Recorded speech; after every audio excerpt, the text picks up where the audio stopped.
नमस्कार. लीनाचे स्वयंपाकघरमध्ये मी लीना आपलं स्वागत करते. आज या स्वयंपाकघरात तुम्हाला प्रत्येकाला आवडेल अशी चटपटीत पावभाजी कशी बनवायची हे पाहायला मिळणार आहे. आजची ही पावभाजी बनवताना बटरचा अजिबात वापर केलेला नसला तरी तितकीच अप्रतिम झालेली आहे. चला तर मग आजच्या या रेसिपीला सुरुवात करूया. पहिल्यांदा आपण भाज्या काय आहेत ते पाहूयात. अर्धा किलो फ्लावर थोडा मोठा चिरून घेतलेला आहे. 4 पिकलेले टोमॅटो बारीक चिरून घेतलेले आहेत. 2 मध्यम आकाराचे गाजर चिरून घेतलेले आहे. पाव किलो वाटाणे सोलून घेतलेले आहेत. 3 मध्यम आकाराचे बटाटे घेतलेले आहेत. त्याची साल काढून चौकोनी फोडी करून पाण्यात ठेवलेले आहेत. आता या भाज्या आपल्याला मऊ गिरगिरीत शिजवायचं असल्यामुळे कुकर गरम करायला ठेवायचा आहे. कुकर गरम झाला की 1 पळी तेल घालूया. तेल चांगलं तापलं की पाव टीस्पून जिरे घालूया. जिरे चांगलं उमलल्यावर पाव टीस्पून हिंग घालूया. 1 चमचा पावभाजी मसाला घालूया. मसाला करपू नये म्हणून गॅसची आच कमी करून 15 ते 20 सेकंद भाजून घेऊयात. मसाला भाजून झालेला आहे. फ्लॉवर, टोमॅटो, गाजर, वाटाणे, बटाटे घालूया.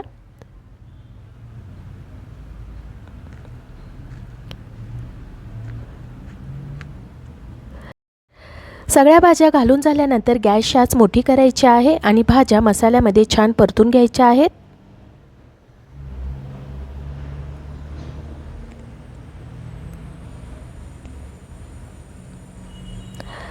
2-3 मिनिटे भाज्या आपल्या छान परतून झाल्यावर झाकण ठेवूया.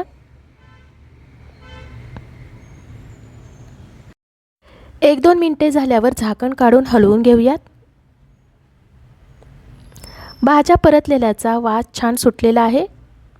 आता याच्यामध्ये भाज्या भिजतील एवढंच पाणी घालूया. हे बघा, एवढंच पाणी घातलेलं आहे. कमी पाणी घातल्यामुळे त्या नीट स्मॅश करता येतील.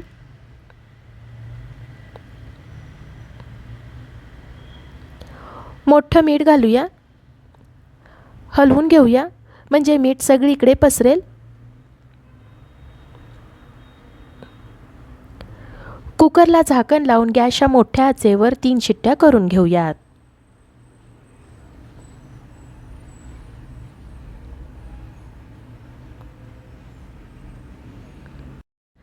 तीन शिट्ट्या होऊन कुकर पूर्ण आपला थंड झालेला आहे. आता झाकण काढूयात.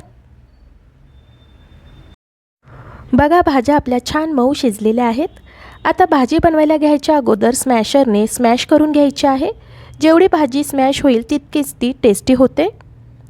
जर तुमच्याकडे असा स्मॅशर नसेल तर तुम्ही फुलपत्राच्या साहाय्याने सुद्धा भाजी अशी स्मॅश करून घेऊ शकता.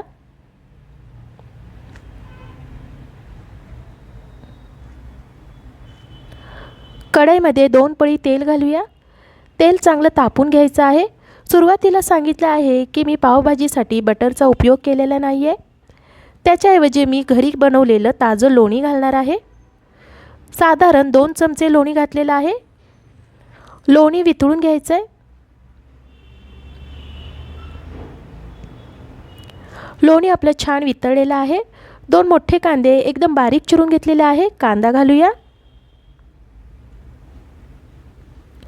गॅसच्या मध्यम आचेवर कांदा हलका सोनेरी रंग येईपर्यंत भाजून घेऊयात.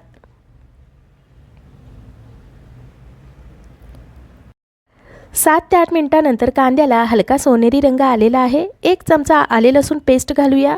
7 ते 8 लसूण पाकळ्या, 1 इंच आले ठेचून घेतलेलं आहे. आले लसूणची पेस्ट अर्धा ते 1 मिनिट भाजून घेऊयात. आले लसणाची पेस्ट आपली छान भाजून झालेली आहे.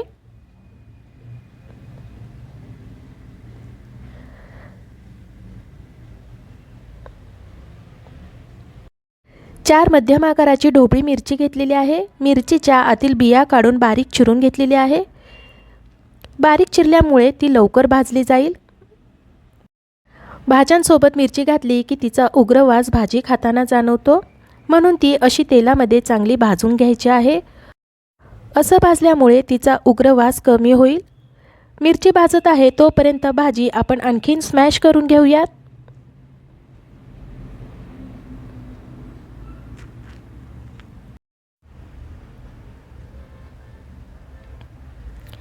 बघा, भाजी आपली छान स्मॅश करून झालेली आहे.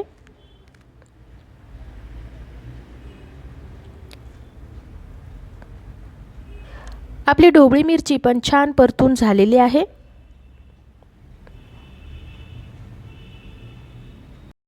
अर्धा चमचा कांदा लसूण मसाला घालूया। कांदा लसूण मसाल्याऐवजी तुम्ही लाल तिखटसुद्धा घालू शकता। 2.5 चमचे पावभाजी मसाला घालूया आणि अर्धा ते 1 मिनिट भाजून घेऊयात। मसाले भाजत असताना गॅसची आच कमीच ठेवायची आहे।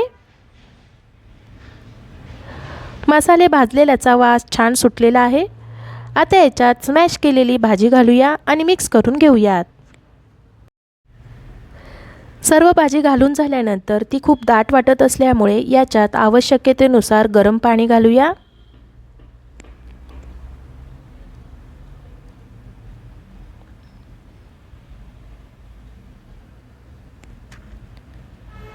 गरम पाणी घातल्यानंतर मिक्स करून घेऊया, म्हणजे आपल्याला पाण्याचा अंदाज घेता येईल। मिक्स करून झाल्यावर पाणी कमी वाटत आहे म्हणून आणखीन थोडंसं गरम पाणी घालत आहे। भाज्या शिजवताना आपण मीठ घातलेलं असल्यामुळे थोडंसंच मीठ घालूया। मिक्स करून घेऊया। मिक्स करून झाल्यावर गॅसच्या मध्यम आचेवर याला चांगली खळखळून उकळी आणूया। 20 मिनिटे झालेली आहेत। भाजीला आपली छान खळखळून उकळी आलेली आहे।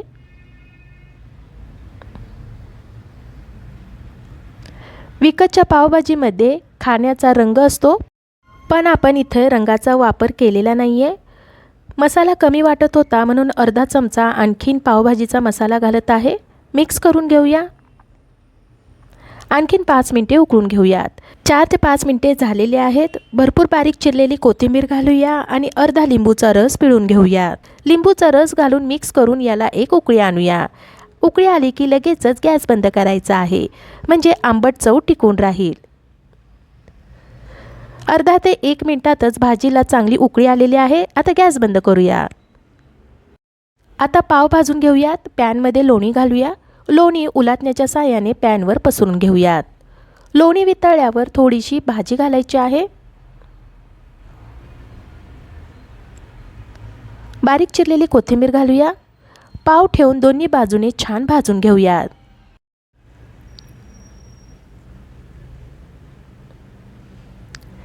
बघा, पावसुद्धा आपले कमी आचेवर छान कुरकुरीत होईपर्यंत भाजून झालेला आहे। आता आपण ताट बनवायला घेऊयात। प्लेट भरून भाजी घेऊयात। भाजलेला पाव सोबत कांदा लिंबू आणि भाजीवर घरात काढलेलं ताजं लोणी। वा, असं ताट बघून तोंडाला पाणी सुटणार नाही का? चटपटीत झणझणीत अशी पावभाजी तयार झालेली आहे। अशी पावभाजी तुम्ही नक्की करून बघा, तुम्हाला जरूर आवडेल। मला आशा आहे आजच्या या रेसिपीची तुम्हाला थोडीफार मदत झाली असेल। आजची ही रेसिपी तुम्हाला आवडली असेल तर लीनाचे स्वयंपाकघर या यूट्यूब चॅनलला सबस्क्राईब जरूर करा। धन्यवाद।